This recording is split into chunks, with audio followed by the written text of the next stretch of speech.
Hey guys, Adam here from Sapphire Lounge. Sapphire Comic Sanctuary. Back with another new comic book video. Another busy week at work, but it seems even uploading these videos on Saturdays does good for my channel if I don't get them out right on Wednesday. But this past week for New Comic Book Day was pretty good. I was very, very happy with it. Quite a few good DC comics, quite a few good Boom Studio comics, and Marvel put out a pretty good issue as well.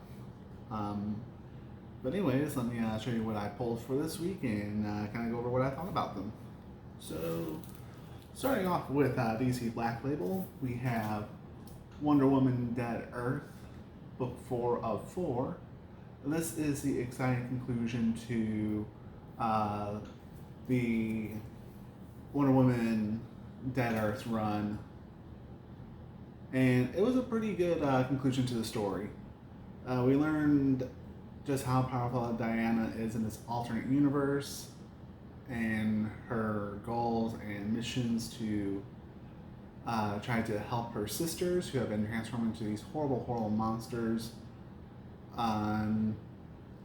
She is working on protecting the last fortress for humanity, and it was a very good read. I was thoroughly happy with this, and I was thoroughly happy with the series. I will probably buy the collected edition and probably sell the single issues if it's declared. But yeah, I enjoyed this book. It's a good read, good conclusion. Don't want to spoil too much for it. But if you want to know what that bag and board was, that is a magazine comic bag and board. Hard to get. They're actually kind of running low on supplies according to my local comic shop. So if you can find it, good for you. Alright. Here we have DC Dark Knight's Death Metal Guidebook. Just like Legends of the Dark Knight, this book has a nice long story about how the Batman Who Laughs actually created this world that the Justice League is trying to save after the events of Year of the Villain. This was a good read.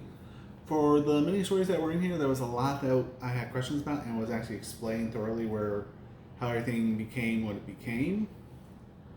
And we just learned a little bit about the Batman Who Laughs stand when he became Perpetua's right-hand man, and how he overtook humanity as a whole, and now they answer to him.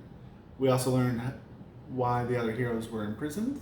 We also learned what the antennas were, and this guidebook helps with a lot of questions in the mainline death metal series. So I was very happy with this read, quite satisfied. I don't really want to spoil it too much because, spoilers aren't fun. Right. Next up we have Joker War Collateral Damage. This is Nightwing 73.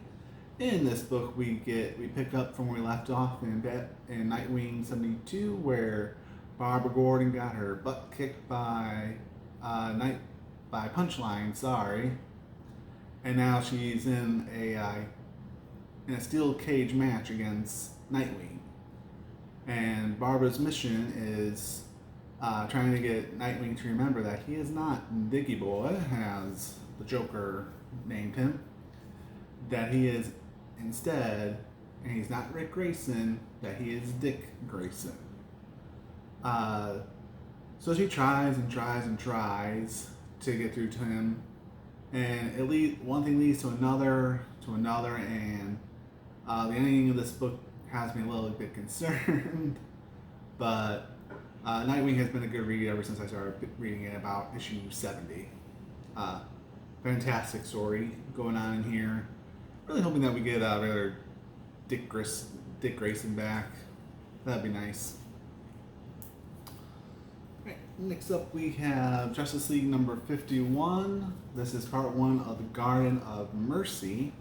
So apparently Mercy was a character or villain that kind of shows how things could be or should be. It's a little confusing at times, but I really enjoyed it. Learning about this actually picks up right after the last issue. Literally, they're getting off that planet and heading back to Earth, but then they take a little detour, and they find this garden of bodies, and well, it's actually kind of interesting how this reads. Really looking forward to it. There's this book, and then there's the next one, and after that, Justice League begins to tie into Death Metal. Alright, next up we have Aquaman number 62. This is a continuation of the wedding between Queen Mara and her closest follower.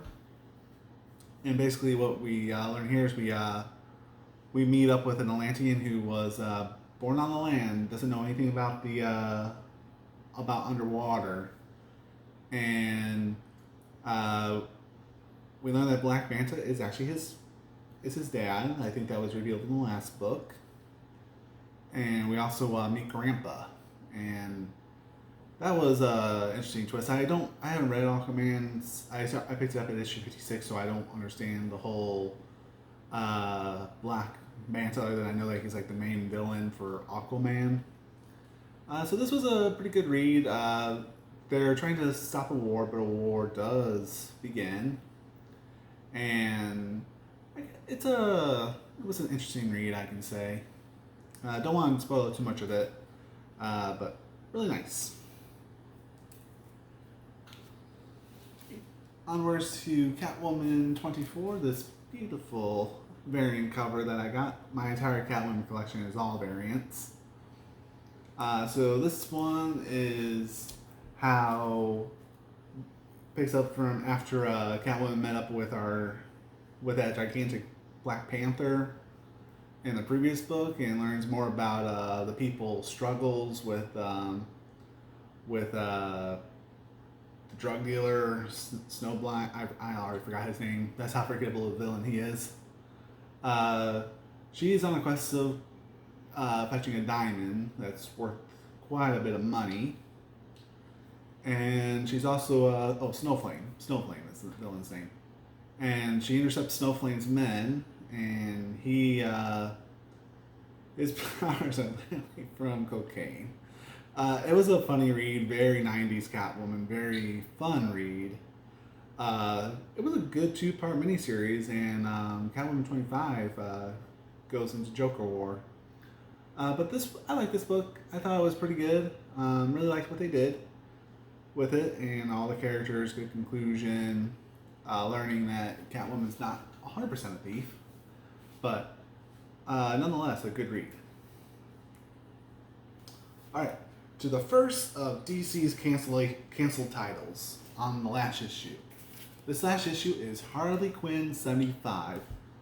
And I got this beautiful Frank Cho Harley Quinn and Punchline variant. Very pretty. And this book is the last book in the current run of Harley Quinn. And it is called The Roasting of Harley Quinn. We go through her history in this book.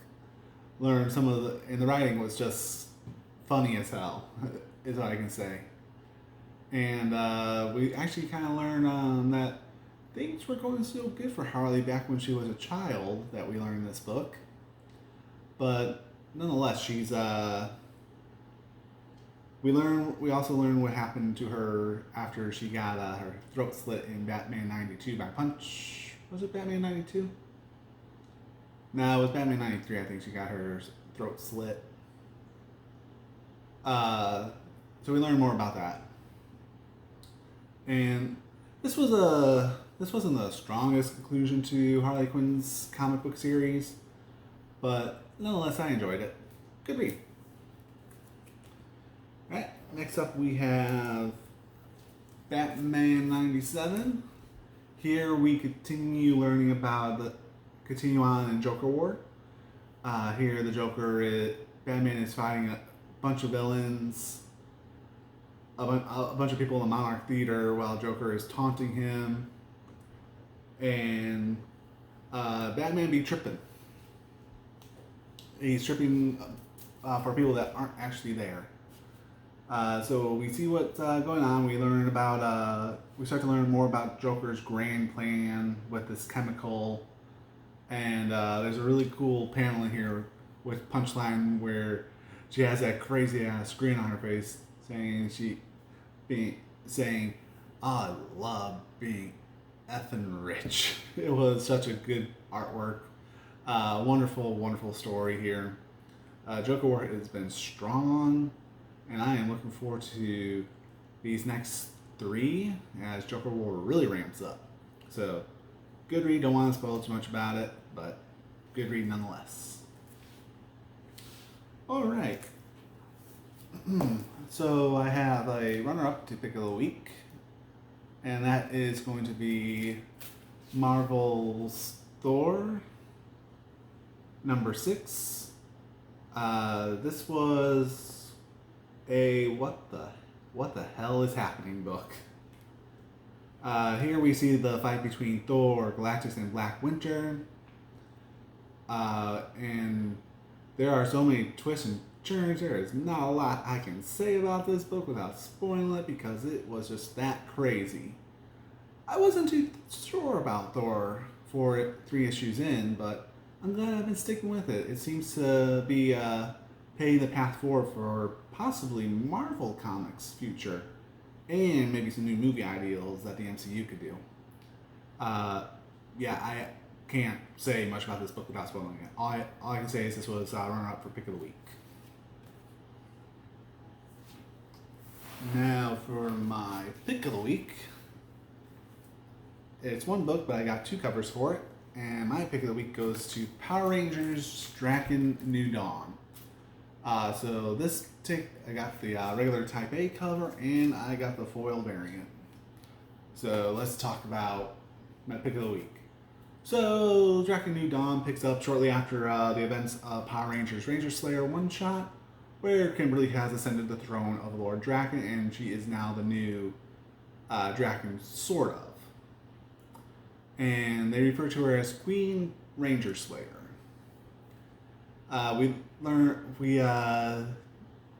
She doesn't know what to do about a leader, how to be a leader, so she's trying to figure that out. She decides that her first act will be not to punish those that oppose Lord Draken, but to free those of Lord Draken, and that's where this book takes a crazy nice twist and turn, and just a very good read, very satisfying read, very good beginning for a 3-issue miniseries.